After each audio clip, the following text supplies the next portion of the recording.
Day 7. I surrender my plans, my control, and my life to God. God created you. He didn't just throw you together at the last minute. He didn't use random parts that he had lying around. You are not an afterthought. You were made with a specific plan in mind, his plan. A potter chooses the clay he will use to make the pot he is making. Jeremiah 18. One type of clay is good for tall pots, but will not make good short pots. One type will make a smooth pot. A different type will make a rough pot. God chose your clay to make a specific kind of pot. And then we do one of two things.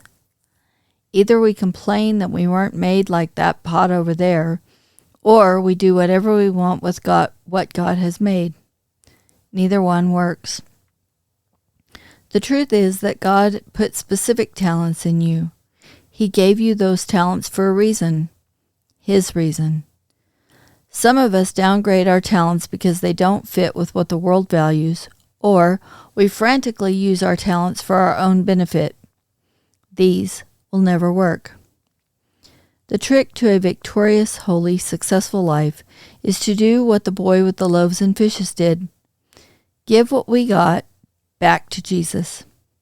Matthew 14, verses 13 through 21.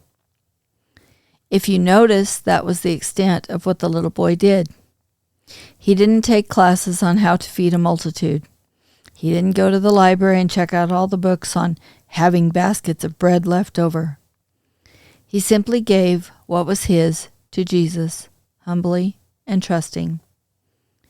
Then Jesus took it, blessed it, and had it distributed, and with it fed a multitude. But what do? We hoard what we've been given, yes, materialistically and financially, but we even more so with our talents. But God's truest kingdom is comprised of people who are willingly surrendering their gifts and talents back to him. His plans become our plans. His ideas become our ideas. His life comes into ours, and the design is brought to fruition in the Father's plan. We begin to trust him with the process and with the outcome, the journey and the destination. Because he may want to take us somewhere we never expected. He may want a situation to turn out differently than we had planned, so that our ultimate good might be realized. If we have not given over control to God, we may call these failures and cry out that God is being unfair. Letting your agenda fail so that you can see that his way works and your way stinks is truly the most loving thing God could do, because the truth is, his way works, your way stinks.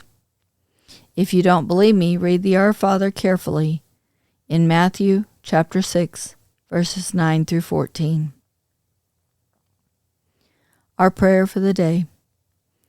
Dear Lord, I have used what you gave me for my own purposes and plans. I have seen how limited life is when I am going on what I know. I have decided to give my talents, my plans, and my life to you.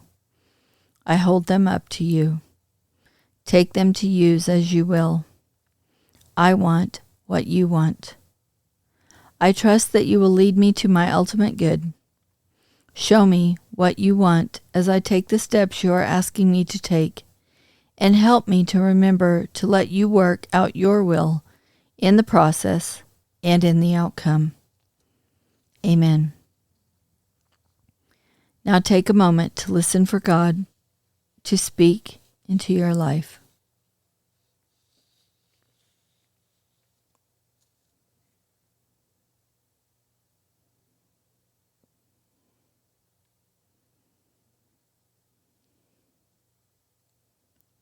You may record your thoughts in your journal.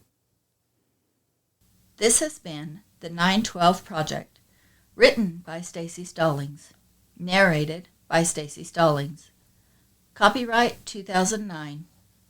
Audio produced by Staci Stallings. Production copyright 2023. Like and subscribe to the Staci Stallings YouTube channel so you never miss a second of the story.